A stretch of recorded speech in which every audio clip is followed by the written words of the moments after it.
Welcome. In front of me is a POCO F5 Pro, and today I will show you how you can put this device into safe mode.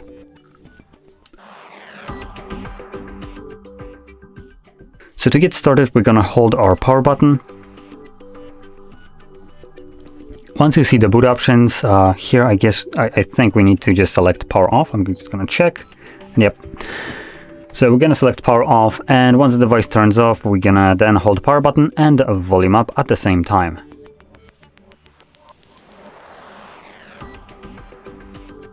Now when you see the POCO logo, let go of the power button, keep holding volume up till the logo disappears.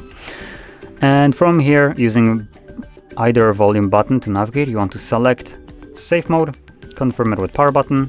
This will initiate a reboot, and when the device boots back up, it will then be in safe mode.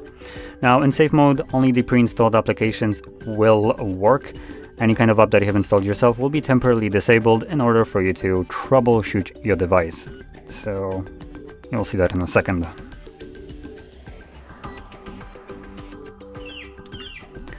Now as you can see, we do have this watermarking at the bottom, safe mode. And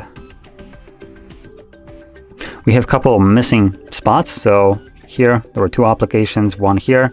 As you can see, it's completely hidden right now. So if you had any kind of app that you wanted to get rid of, you would do so by going into the settings and then apps, which will display all the apps that are actually installed, even though you don't see them on your home screen. So I'm gonna just quickly demonstrate this: apps and manage apps.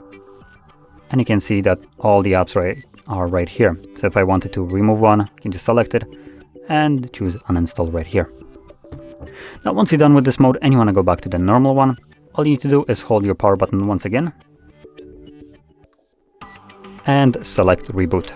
Once the device boots back up, it automatically goes back to normal mode. Now with that being said, if you found this video helpful, don't forget to hit like, subscribe, and thanks for watching.